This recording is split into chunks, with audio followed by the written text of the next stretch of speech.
Bonjour à tous, merci Anne. J'ai déjà été présenté. Je suis Sofiane Kab et je suis épidémiologue au sein de la cohorte Constance. Je vais vous présenter brièvement le travail qui a été réalisé par l'équipe SNDS portant sur le chaînage de la cohorte aux données du SNDS.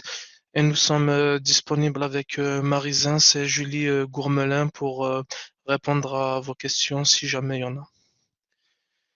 Donc, je ne m'attarderai pas sur la présentation de la cohorte de manière générale que la plupart d'entre vous ont déjà eu l'occasion de connaître et également de travailler sur les données.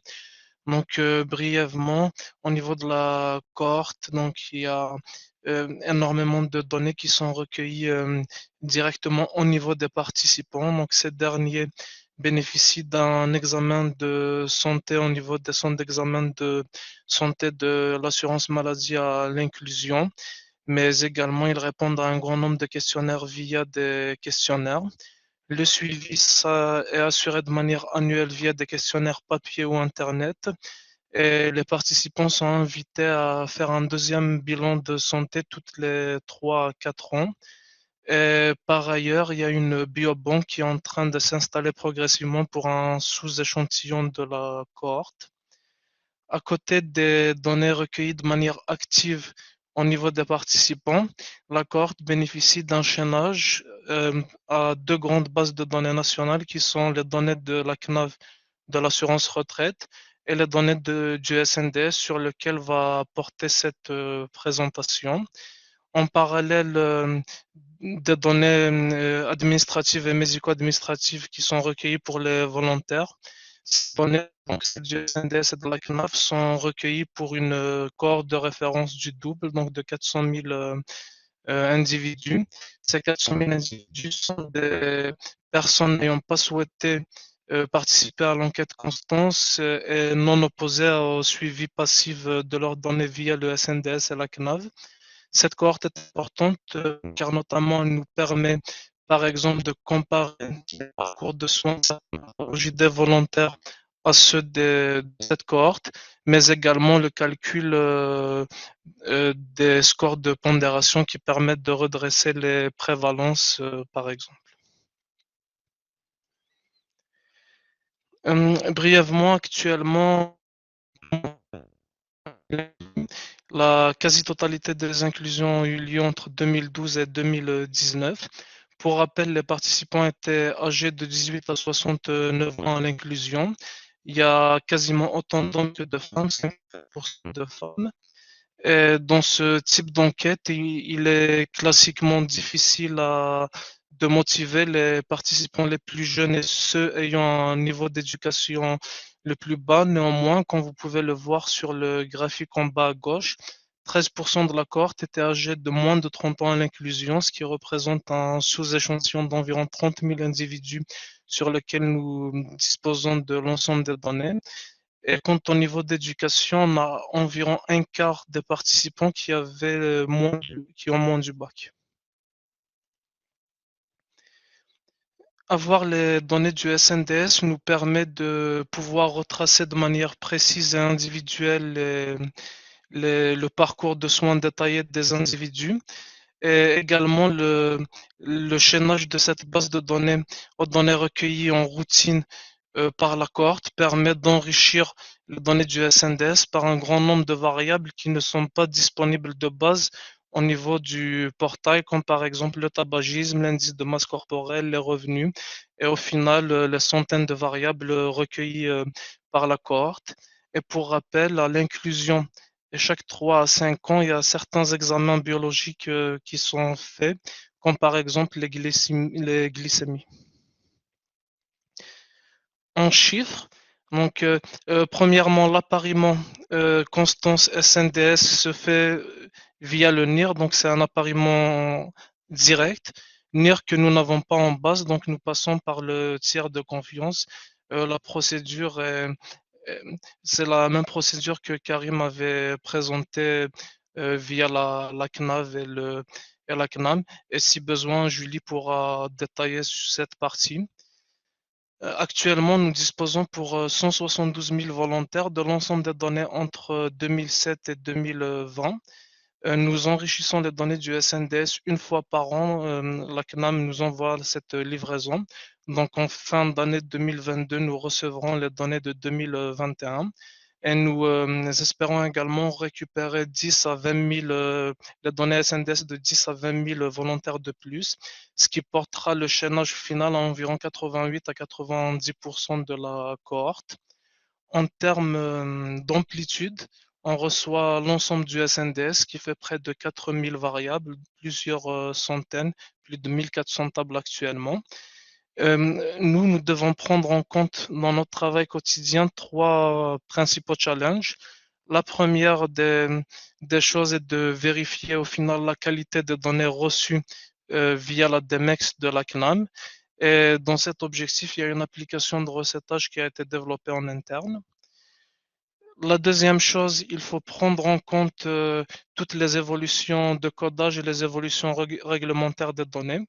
Donc, pour ce faire, il y a un important travail documentaire qui a été initié par l'équipe SNDS depuis plus de 8 ans. Et enfin, comme ça a été souligné dans les présentations précédentes, c'est une base complexe à prendre en main, notamment du fait que le format n'est pas adapté aux études de santé publique que nous réalisons. Et pour pallier à cette contrainte, nous avons mis en place un SNDS d'utilisation simplifiée. Donc, concernant l'application de recettage, l'objectif, c'est de valider l'extraction livrée par la CNAM une fois par an. Dans la convention, nous disposons de 3 mois pour faire cette validation une fois les données reçues. Et, cette application a également vocation à intégrer ces données une fois vérifiées. Donc la vérification se fait notamment, on teste l'exhaustivité, on teste si l'ensemble des tables, l'ensemble des variables attendues ont été livrées. On vérifie également les noms des variables, les types de variables, mais également la taille des variables. En pratique, nous recevons donc une extraction sous format CSV de la DMEX. C'est un prérequis. Donc le format CSV est un prérequis pour l'application. Cette application, une fois les données vérifiées et intégrées, nous obtenons une base de données de type MySQL. Et à côté de cette application, il y a des programmes automatisés en SQL qui ont vocation cette fois-ci à, premièrement, vérifier le contenu des données, par exemple en décrivant les natures de prestations année par année, mais également de faire un premier traitement de simplification en transformant les tables en date de type date de flux vers les dates de soins, mais aussi en créant ce qu'on appelle un modèle relationnel qui part d'une table mère vers l'ensemble des autres tables en cascade. L'intérêt de ce modèle relationnel, c'est d'être conforme à la réglementation. Par exemple, si un individu s'oppose est-ce que nous ayons ces données SNDS, nous pourrons les supprimer en cascade à partir des bases de données grâce au modèle relationnel. Et actuellement, donc, cette application est en cours d'industrialisation via un partenariat avec le Centre d'accès sécurisé aux données. Une fois les, donc là, une fois les données sont intégrées, pour les traiter, il faut les connaître. Donc à partir de là, il y a une documentation qui a été développée. Notamment, c'est essentiellement une application, donc une documentation interactive. C'est une application SPIP disponible au niveau de l'intranet de la cohorte et à destination du personnel de la cohorte qui travaille sur le SNDS. Au niveau de cette application, on centralise l'ensemble des données qu'on récupère, notamment via les portails de la CNAM, les différents forums, donc tout ce qui est également les documents qu'on peut récupérer. On peut faire une recherche par menu déroulant qu'on peut voir à gauche, mais aussi par mots-clés à droite. Donc, en plus de documenter variable par variable, on a également mis en place des fiches thématiques. Donc, l'idée, c'est de documenter l'ensemble des variables et des procédures nécessaires liées à des thématiques traitées en priorité par les projets de recherche de l'UMS, de la cohorte. Actuellement, euh, énormément de fiches liées à la santé au travail ont été écrites, notamment tout ce qui est maladie professionnelle, indemnité journalière, mais également pour un peu rester dans l'actualité, une fiche Covid. Donc pour chaque fiche thématique, il y a deux formats, un format détaillé et un format synthétique. Donc à côté de ce travail documentaire qui est utile pour les membres de l'équipe, chaque extraction SNDS à destination d'un projet de recherche est accompagnée par une documentation spécifique qui décrit l'extraction.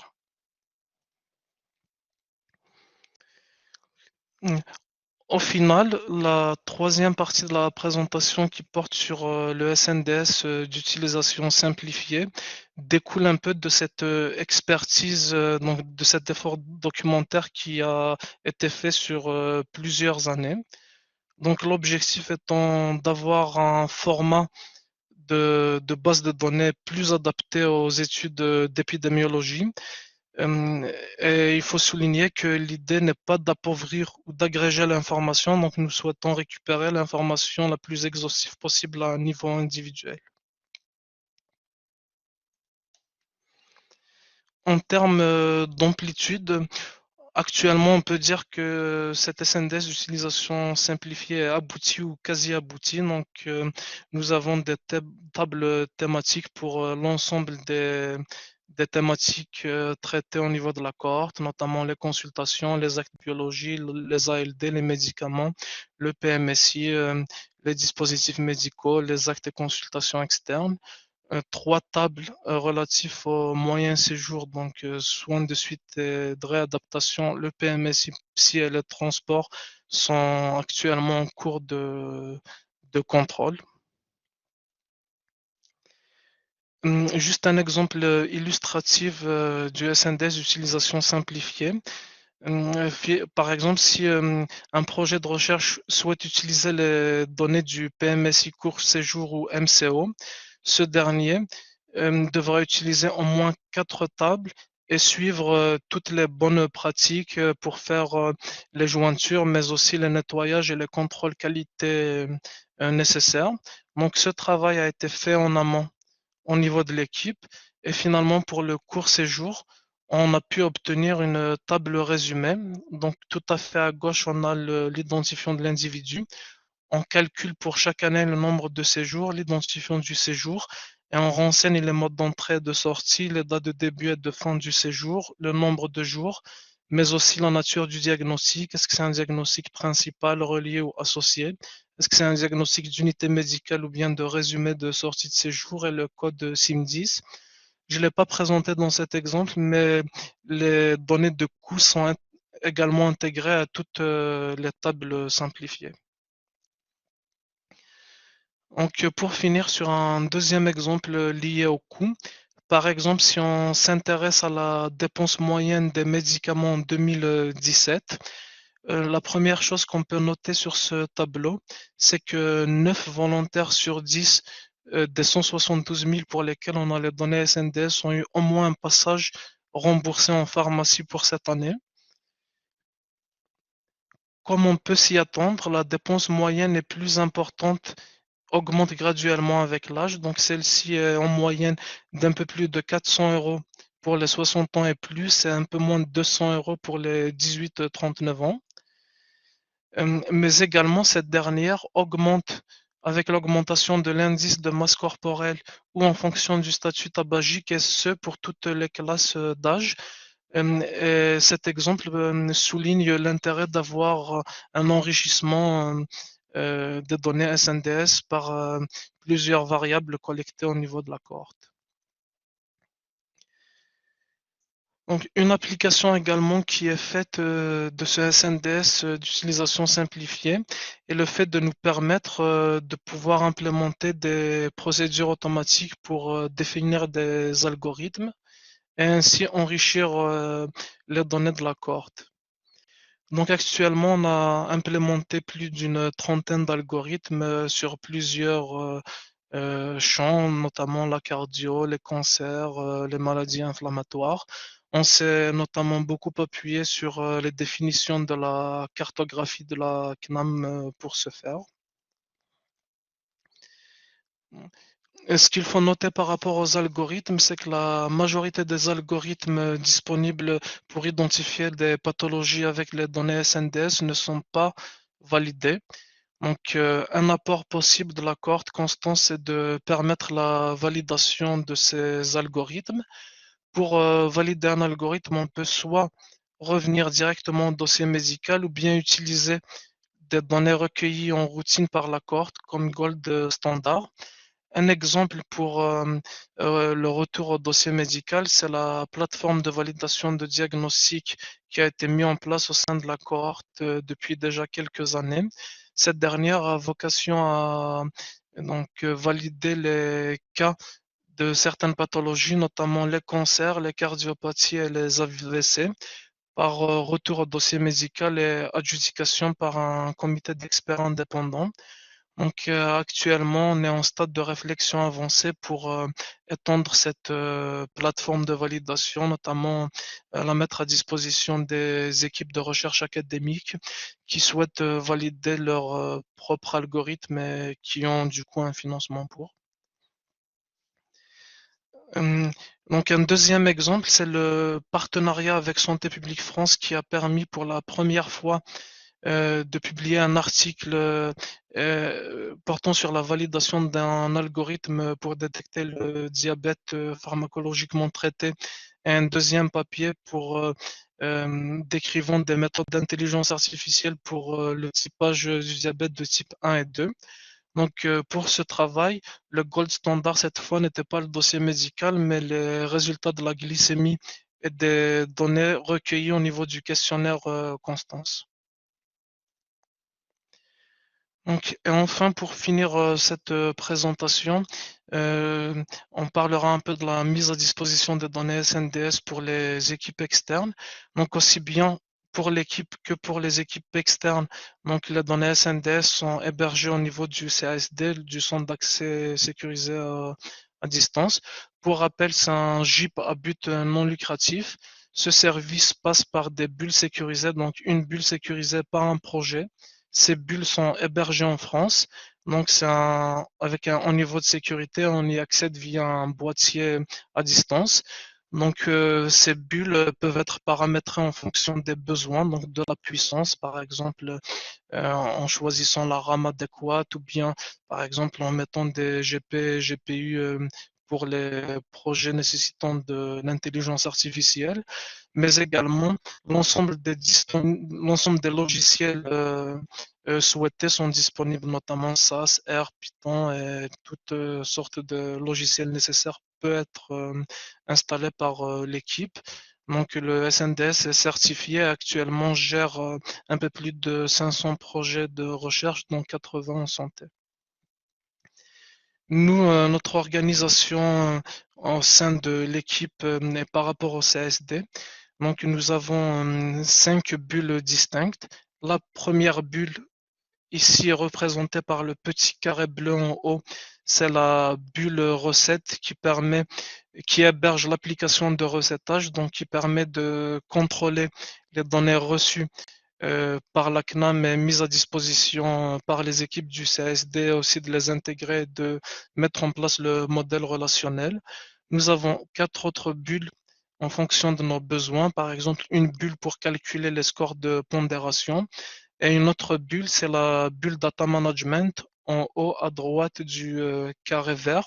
Cette bulle est particulièrement intéressante étant donné que c'est au niveau de cette dernière que se font les extractions pour les projets de recherche extérieure. Et ainsi, le projet de recherche extérieure ayant une bulle symbolisée par le petit carré rouge un peu plus bas, donc on pourra lui mettre à disposition cette donnée via l'équipe du CASD. Donc, je vous remercie pour votre attention. Merci beaucoup, Sofiane. Marie et Julie ont la parole aussi pour répondre éventuellement aux questions ou apporter des compléments.